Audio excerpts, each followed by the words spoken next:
दिल्ली की जनता को अच्छे से अच्छे ढंग से उनका जीवन शैली बढ़िया रहे, सड़कें अच्छी बने, नाली अच्छी बने, पानी अच्छा हो, लाइट अच्छी हो, स्कूल अच्छे हो। इस संकल्प के साथ भारतीय जनता पार्टी आपको बताने आई है और चेतावनी देने आई है, या तो आप समझ जाओ, वरना आने वाले दिनों में आपके लिए बहुत मुश्किल भरे दिन होंगे। भारत माता की, भारत माता की, Bharatiya Janata party, Bharatiya Janata party, Bharatiya Janata party, भाई नरेंद्र मोदी, नरेंद्र मोदी, नरेंद्र मोदी। बहुत बहुत धन्यवाद,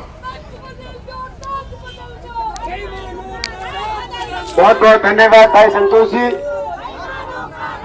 आपने बताया कि ये चुनौती है, करना पड़ेगा, नहीं तो अंजाम भुगतने के लिए तैयार हो जाए। हमारे बीच में हमारे सम्मानित नेता विधायक दल भाई रामवीर सिंह विदुड़ी जी भी पहुंच गए हैं। रामवीर सिंह विदुड़ी जी को जय श्री राम, विदुड़ी जी को जय श्री राम। हमारे अल्पसंख्यक मोर्चा के भाई भी इस कार्यक्रम में सम्मिलित हो गए। मैं आगे वक्ता को बुलाने के लिए आग्रह करूं, उससे पहले निवेदन करूंगा माननीय विदुड़ी जी को कि आप साथियों, हमारे बीच में हमारे मीडिया के भी बहुत सारे साथी आए हैं, उनका भी बहुत बहुत अभिनंदन, उनका बहुत बहुत धन्यवाद। मैं एक बार मोर्चा अनुसार निवेदन करूंगा कि एक बार हम नारा लगाएंगे, जयकारा करेंगे। युवा मोर्चा के साथी, सिर्फ युवा मोर्चा के साथी एक बार जयकारा लगाएंगे, भारत माता की। युवा मोर्चा में कम है, भारत माता की। अब मैं सिर्फ बहनों से निवेदन करूंगा, हमारी जो महिला मोर्चा हमारी ताकत है, मातृशक्ति है, महिला मोर्चा की बहनें, भारत माता की।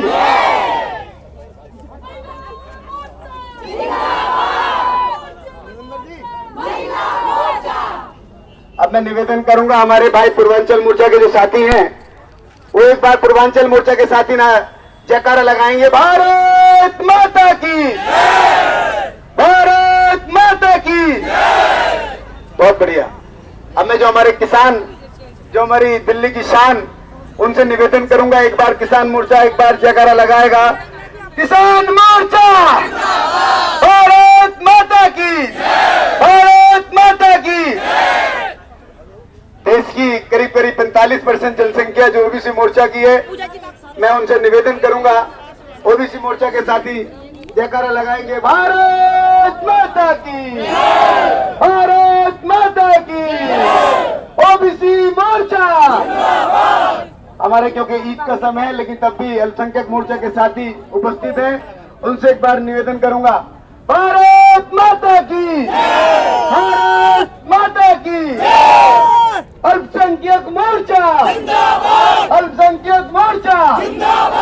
बहुत बढ़िया साथियों, मैं आगे अब राजन जी को निवेदन करूंगा कि वो एक बार मंच का संचालन करें, क्योंकि कुछ ही देर में हमारे प्रदेश के अध्यक्ष यशस्वी आदेश जी पहुंचने वाले हैं। मुझे एक दो बात आपके बीच में कहनी है, फिर मैं राजन जी से आग्रह करूंगा। साथियों, जैसे अभी हमारे नेताओं ने बताया, तो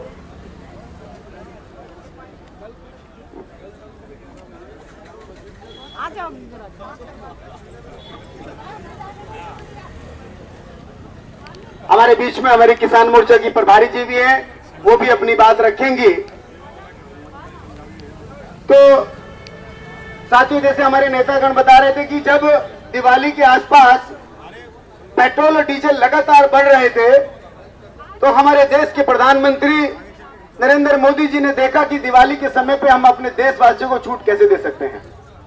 तो उन्होंने उस समय 10 रुपए पेट्रोल पर और 5 रुपए डीजल पर एक्साइज ड्यूटी कम कर उस भार को कम करने का काम किया।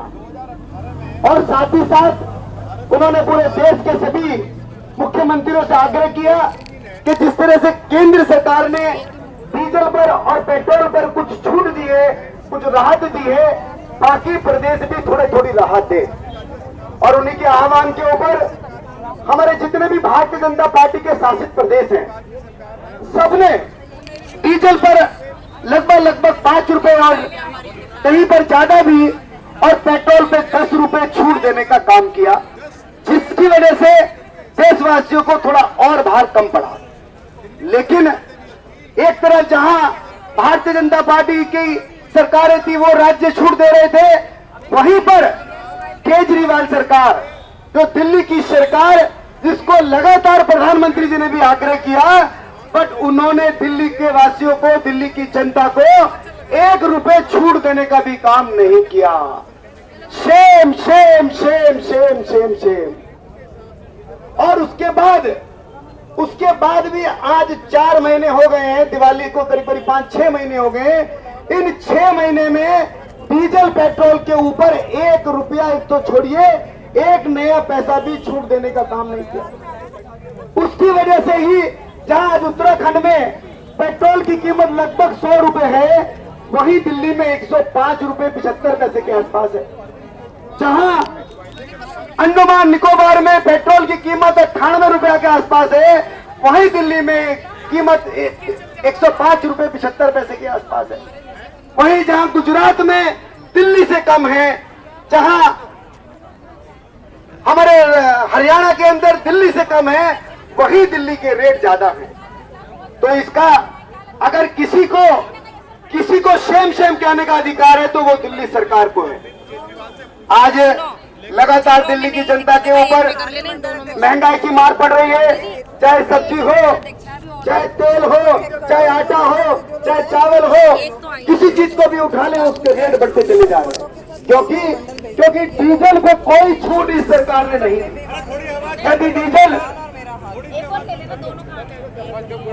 यदि डीजल में कुछ रेट कम किया होता तो उसकी राहत सीधे सीधे जो डीजल डलवा कर चलते हैं उनके रेट के ऊपर पड़ता। और अभी आपको ध्यान होगा, यहाँ ट्रक यूनियन ने बहुत बड़ी एक अभी हड़ताल भी की, जिसका असर सीधे सीधे हमारी जो गरीबों की, दिल्ली की जो थाली के अंदर सब्जी आती है, दाल आता है, चावल आता है, आटा आता है, उसके ऊपर सीधा सीधा पड़ता है। हम लोग आज यहाँ इस मंच के माध्यम से दिल्ली सरकार को ये कहने आए हैं, दिल्ली सरकार को ये जगाने के लिए आए हैं। कुछ ही देर में हमारे बीच में एसएसजी प्रदेश अध्यक्ष भी आने वाले हैं कि दिल्ली सरकार होश में आओ, अपनी नींद से जागो। ये गरीब की थाली पे जो रोटी महंगी पड़ रही है, ये गरीब की थाली की जो सब्जी महंगी हो रही है, ये हमारे जो बच्चों को सुबह दूध पिलाने के लिए जो दूध खरीदा जाता है, ये महंगा हो रहा है। केजरीवाल जी, कुछ तो शर्म कीजिए, कुछ तो वेट कम कीजिए, ये दिल्ली की जनता को राहत दीजिए। केजरीवाल जी, इसी जनता ने आपको झोली भरकर दोनों हाथों से खूब वोट दिया है। आपका दायित्व बनता है, ये दिल्ली की जनता आपसे भीख नहीं मांग रही है। जिस तरह से पूरे देश के संसदों ने रेट कम किया, आप भी रेट कम कीजिए। आज रामवीर सिंह बिदुड़ी जी के नेतृत्व में, आज प्रदेश अध्यक्ष जी के नेतृत्व में हम केजरीवाल जी को जगाने के लिए आए हैं। हमारे विधानसभा में लगातार हमारे एलओपी साहब के नेतृत्व में हमारी आवाज बुलंद है। प्रदेश अध्यक्ष जी सड़क पर जा जाकर केजरीवाल जी को जगाने का काम कर रहे हैं, लेकिन ये केजरीवाल है कि ये नींद से जागने को तैयार नहीं है। साथियों, आज कुछ ही देर में जब प्रदेश अध्यक्ष जी आ जाएंगे, उनकी बात के बाद हम लोग आगे बढ़ेंगे। आगे बैरिकेड मिलेंगे। क्या हम बैरिकेड से डरने वाले हैं? क्या दिल्ली पुलिस हमको रोक पाएगी? साथियों, दिल्ली की जनता के लिए आप लोग कोई अपने बच्चे की नौकरी लगवाने के लिए नहीं आए हैं, अपने घर का राशन मांगने के लिए नहीं आए हैं। दिल्ली की जनता को राहत मिले, दिल्ली की जनता को डीजल में वेट से राहत मिले, उसके लिए आप लोग अपना परिवार घर छोड़ के यहाँ पे आए हुए हैं। रास्ते में चाहे बैरिकेड हो, चाहे दिल्ली पुलिस हो, हम आज रुकने वाले नहीं हैं जब तक कि सोती हुई सरकार को जगा ना दें। अभी तो ये अंगड़ाई है, अभी तो ये अंगड़ाई है। साथियों, हम सब प्रदेश अध्यक्ष जी के नेतृत्व में आगे बढ़ेंगे और तब तक नहीं रुकेंगे जब तक केजरीवाल जी आज हमारी मांग को मान नहीं लेते। जब तक प्रदेश अध्यक्ष जी संघर्ष करते रहेंगे, उनको कंधे से कंधा मिला के ये भारतीय जनता पार्टी के कार्यकर्ता लगे रहेंगे। मैं अपने शब्दों को यहीं विराम देता हूं।